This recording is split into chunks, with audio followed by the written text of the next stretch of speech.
എങ്ങനെയുണ്ട് ആഗോള സമൂഹത്തെ എങ്ങനെ? നന്നായിട്ട് കാര്യങ്ങൾ നടക്കും.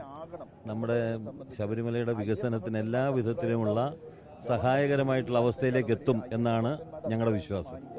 ശബരിമലയുടെ വികസനത്തിന് ഇതൊരു നാഴികക്കല്ലായിട്ട് മാറും. തീർച്ചയായിട്ടും ഇതൊരു ശബരിമല വികസനത്തിന് നാഴികക്കല്ലായി മാറും എന്ന കാര്യത്തിൽ സംശയമില്ല. ശബരിമല മാസ്റ്റർ പ്ലാൻ പദ്ധതിക്കൊക്കെ ഒരു വേഗത കൈവരും. തീർച്ചയായിട്ടും. മുൻമന്ത്രി കടമ്പള്ളി സുരേന്ദ്രൻ കൂടി ഉണ്ട്. തീർത്ഥാടന കേന്ദ്രമായിട്ട് പ്രഖ്യാപിക്കണം. ഈ രണ്ട് കാര്യങ്ങൾ ചെയ്യാനായിട്ട് സെൻട്രൽ ഗവൺമെന്റ് തയ്യാറാവണം. സെൻട്രൽ ഗവൺമെന്റിനെ തയ്യാറാക്കുന്ന തരത്തിലുള്ള സമ്മർദ്ദം യഥാർത്ഥത്തിൽ കൊടുക്കലും ഈ ആഗോള അയ്യപ്പ സംഗമത്തിന്റെ ഒരു പ്രധാനപ്പെട്ട ഒരു കടമയായിട്ട് കാണുകയാണ്. ശബരിമല ക്ഷേത്ര വികസന വഴിയിലെ ഒരു സുപ്രധാന നാഴികക്കല്ലായിട്ട് മാറുകയാണ് ആഗോള അയ്യപ്പ സംഗമം എന്ന് പറയുന്നത്. അത് അന്ന് പ്രയാർ ഗോപാലകൃഷ്ണനായപ്പോൾ സർക്കാർ പൂർണ്ണമായി പിന്തുണച്ചു. എന്നാൽ ഇപ്പോൾ പ്രതിപക്ഷം നിന്ന് വിട്ടുനിൽക്കുന്നു. ആ സമീപനം, രാഷ്ട്രീയ സമീപനം ശരിയാണ്?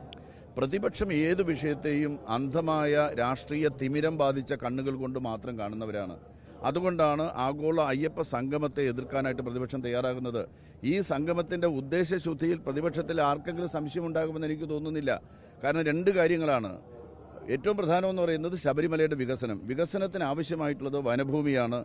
രണ്ട്, ദേശീയ തീർത്ഥാടന കേന്ദ്രമായിട്ട് പ്രഖ്യാപിച്ചാൽ മാത്രം പോരാ, അത് നടപ്പിലാക്കുന്നതിന് വേണ്ടിയിട്ടുള്ള നടപടികൾ സ്വീകരിക്കലാണ്. ഇത് രണ്ട് സെൻട്രൽ ഗവൺമെന്റ് ചെയ്യേണ്ടതാണ്. അതിനാവശ്യമായിട്ടുള്ള കാര്യങ്ങൾ സമ്മർദ്ദം കൊടുക്കുക എന്നുള്ളത് തന്നെയാണ് ആഗോള അയ്യപ്പ സംഗമത്തിന്റെ ഒന്നാമത്തെ ലക്ഷ്യം. രണ്ടാമത്തെ, ഇവിടുത്തെ വികസന പ്രവർത്തനങ്ങളിൽ അയ്യപ്പ ഭക്തന്മാരുടെ സജീവമായിട്ടുള്ള പിന്തുണ ഉറപ്പാക്കുക എന്നുള്ളതാണ്. ആ പിന്തുണ ഉറപ്പാക്കുക ലക്ഷ്യമാണ്. മൂന്നാമത്, എങ്ങനെ വികസനം നടത്തണമെന്നുള്ളത് അയ്യപ്പ ഭക്തന്മാരുടെ അഭിപ്രായം കൂടെ ആരായുക എന്നുള്ളതാണ്.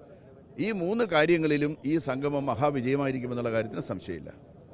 അരുൺ, ശബരിമലയുടെ വികസനം അത് ശബരിമല മാസ്റ്റർ പ്ലാൻ